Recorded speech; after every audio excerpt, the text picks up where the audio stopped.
Gone Girl, 1 year later. Now, I had to review this. I should have reviewed it when I saw it in theaters last year, but I'm going to give it from the perspective of 1 year later. I own the DVD. I saw it again just tonight. Date from David Fincher, and this was a huge hit in 2014 when it came out. Everyone was talking about it. It made $368 million worldwide. David Fincher, probably the best thriller suspense director who's active, who still makes good movies. He's the one who made Fight Club, Seven, The Game, The Social Network. So yes, he definitely delivers in this. If you still haven't seen Gone Girl, I recommend it. And I'm going to get into it, and a lot of spoilers coming up too. But if you haven't seen it, like I said, I recommend it, then come back and watch this. So this is a book adaptation, and with the book adaptation, and it was written, I would have read the book already, but it's in first-person narrative from a few different narrators. The Ben Affleck character and his wife. That's the theme in this. Marriage, resentment, revenge, cheating spouses, and it's a really cleverly filmed plot, and the writer Gillian Flynn adapted her own screenplay, which is rare. So they teamed up, and it topped the box office for 2 straight weeks. It even topped Dracula Untold in its first debut week. That's the Dracula prequel. Now, let's get into it. So she ends up missing. That's why it's called Gone Girl, obviously. And this is Amy, amazing Amy. This is a privileged girl who her whole life has been exploited by her parents. Her parents are writers who turned her into a children's book character. Kind of like a hyperbole on her life. And so she has a huge trust fund from that. She's a writer herself for a small magazine, does like stupid columns in a girls' magazine. And he's a writer in New York too for a men's magazine. And they grow and they fall in love. The theme here is that he played it off and put on a show. There's so many things that you could relate to in this for relationships and everything, and that's why I think it was really successful, the book, and it was really successful, the movie. So they fall in love. A few years later, they already hate each other, obviously, and it already starts off with her gone within the first few scenes, you know. And with this first-person narrative, like I said, they had to do voiceover narrative, which is really a no-no in screenplays, but since it's a book adaptation written in first person, you can see why they did it. She ends up gone. They make you sympathize with the Nick Dunne character. He's kind of like the clueless, dumb guy. He's almost like a stereotype. And Gillian, usually the men or the women outnumber the men in this, and they're more bitchy and feminist and sarcastic, and it's pretty good dialogue screenplay. So they make you sympathize with him at first. Oh, my wife's gone. But then the circumstantial evidence starts stacking up. And the media is a really big player in this too. That's a big theme too, because they paint Ben Affleck as the villain, and they're like, okay, well, you're smiling in pictures, and well, how are you supposed to act? So he's getting painted as a sociopath, and they learn that he's cheating on his wife, and then they end up making you hate him, you know. It's great screenplay, emotional tactics here. And it gets to their marriage gets to the point where he just kind of gives up. He can't entertain her anymore. But they're kind of stuck with each other because the recession hits in. They both lose their jobs. They're living off her trust fund. Then her parents get dropped by their publisher, so they take money from her trust fund. So they end up having to move back to his hometown in oh great. Okay, so they end up to move back to his hometown in Missouri.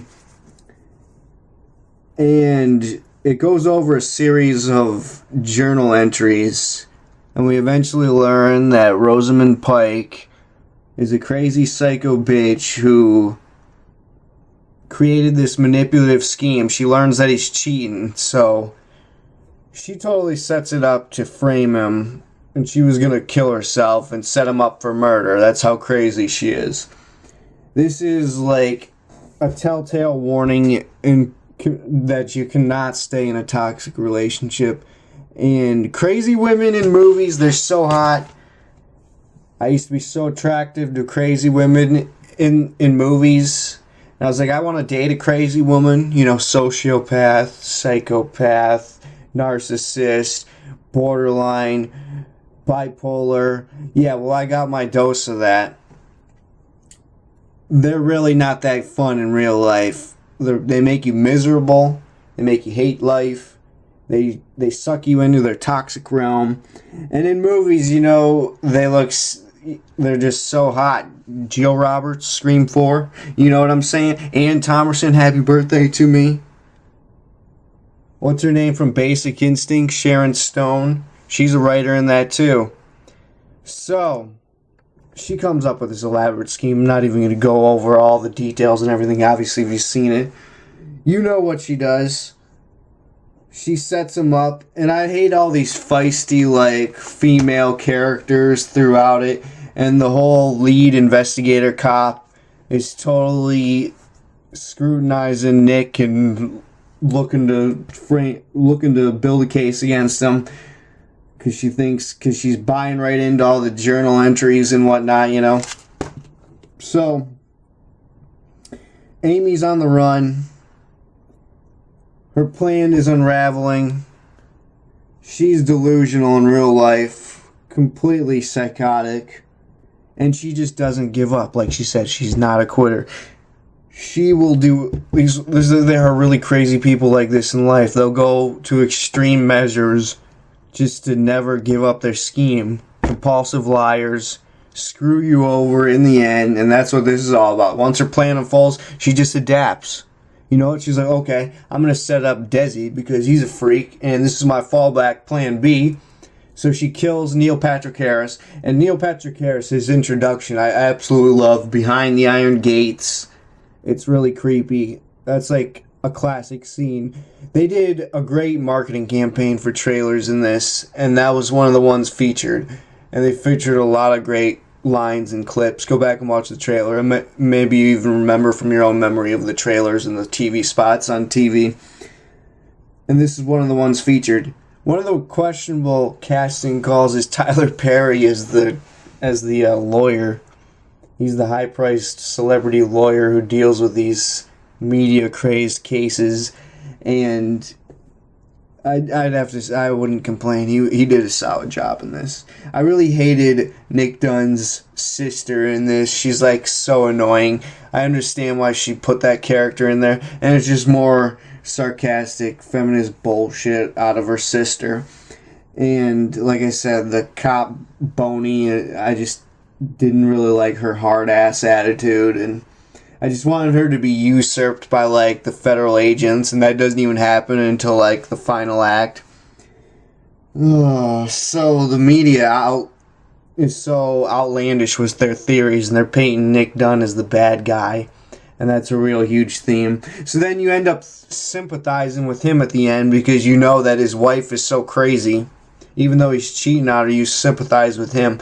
But it's awesome to see Amazing Amy come just be so cold and so evil. And when she kills, if you think about it, when she kills Desi, that's the only violent scene shown in the whole movie, and it's so much blood coming out of his jugular. I think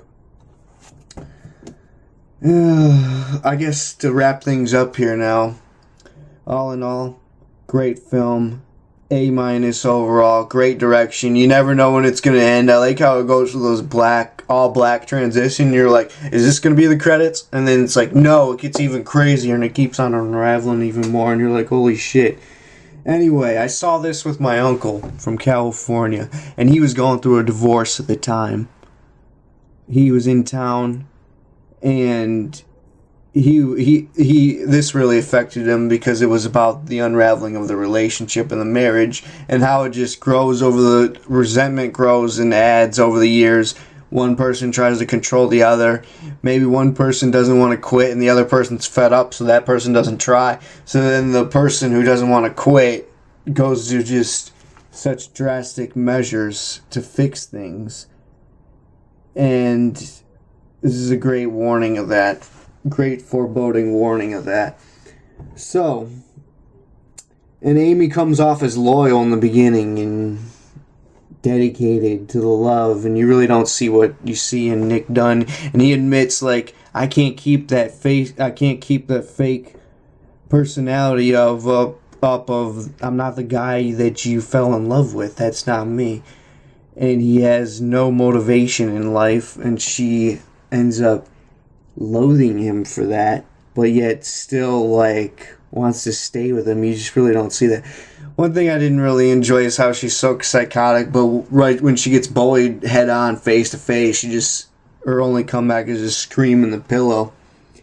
Whatever. Anyway, Rosamund Pike, sensational performance. She ranks right up there with Alex Forrest and other crazy bitches out there in horror movies. You'd have to go as far as to say.